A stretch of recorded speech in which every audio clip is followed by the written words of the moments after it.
Last week, we had the great pleasure of chatting to Francois Pienaar and Ilana Meyer about the Cape Town Virtual Marathon. The marathon is set to take place on the 18th of October, and you have to be obviously physically fit to run a marathon, but you also need to fuel your body with the right foods pre-race, during the race, and after the race to help with recovery. To help us make the right food choices, we have a favorite on the show, Cindy Chin, Woolies Dietitian, on the line or on video. Cindy, a very good morning. How are you?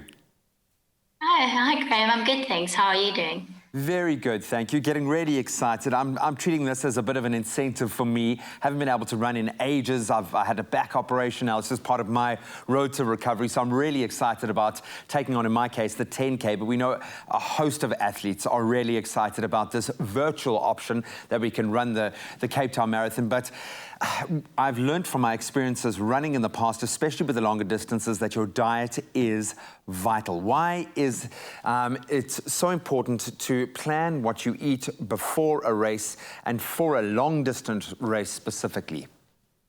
Yeah, it's such a good point, Graham, because often people always say, oh, I'm running so much and exercising so much, can't I just eat whatever I like and I'll just burn it off?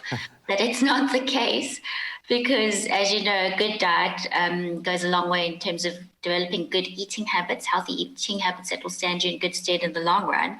But also you need to learn to, find out what foods actually are suitable for you for race time. So you don't want any unpleasant surprises on race day.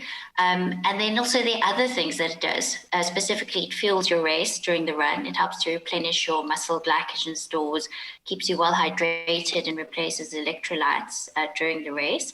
And then also helps with recovery, which is crucial, because if you're not supplying your body with the building blocks to repair and build muscle, your next training session might not be so great. So those are all numerous factors as to why nutrition is so important. We know that Woolies are going to be helping with food stalls and little stop-off points during the race, which I think is absolutely brilliant. It's going to be a lifesaver for a lot of the weekend warriors like myself. But when we look at what we should be eating on race day specifically, what foods should we focus on? So the first thing is to never try anything new on race day, as I said before. So whatever you have on the race day, you would have tried beforehand. The main thing is to start off the day with a good breakfast. If you're not, there are some people that are a bit anxious before a race and can't really tolerate a big meal sitting down in front of a plate. So those people would maybe do better with a smoothie type of option. If you're more of a porridge person, then definitely have something like that. But what you're wanting is to eat at least an hour before the race, or even more, even up to 2 hours. So it gives your body time to digest the food, but it also staves off hunger before the race and then also at the beginning of the race. So something that's more of a slow release complex carbohydrate combined with a bit of fat and protein is a good idea, but nothing too fatty that would take too long for you to digest. So that's something to keep in mind beforehand. And I'm assuming nothing too sugary, because you don't want to crash. You don't want to go and burn out through that energy too quickly and then come crashing down. Exactly. So yeah, there's a time and place for that, and that will be during the race when you can benefit from those type of sugars that are quickly absorbed and will fuel different types of muscle fibers during the race. Maybe you can expand on that for us. Should we be snacking throughout the race? How should we be replenishing as we go? And should we be drinking sports drinks during the race as well, or maybe just stick to water? What are your thoughts? So it's very individual. Some people are much more efficient at utilizing their fuel, and they might find they need a bit less than others. And obviously, the more trained you are and the more physiologically fit you are, the more efficient you'll be able to utilize your fuels. But for those of us who are weekend warriors, like doing a 5K or a 10K or a race that's less than 90 minutes in duration, you probably can do fine just with water.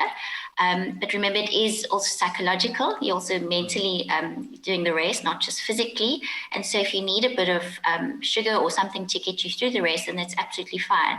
But if you're doing anything longer than that, then we advise you to start eating within 30 to 60 minutes of the race, and then every hour thereafter, and then to definitely be drinking your fluids to replace electrolytes in that time as well. Small sips is fine. You don't need to be drinking liters and liters of water, and small amounts of food as well. Bearing in mind that if you eat too much, it could result in gastrointestinal upsets or cramping. And then also eating too little can obviously result in fatigue and not having enough energy to get you up those hills or those technical parts of the race. So those are important factors to keep in mind. Then what advice would you have when it comes to post-race nutrition for putting back into the body what we've taken out? Yeah, so that's really, really important, particularly during training, because if you're not replenishing your glycogen stores or your electrolytes and rehydrating, then training the next day might be a bit more difficult. So particularly after training and then after race, especially for those who are doing multi-stage races, not the Cape Town Marathon, but if you're doing like an epic or Wine to Wales or something like that, you really need to be thinking of the next day's nutrition as well.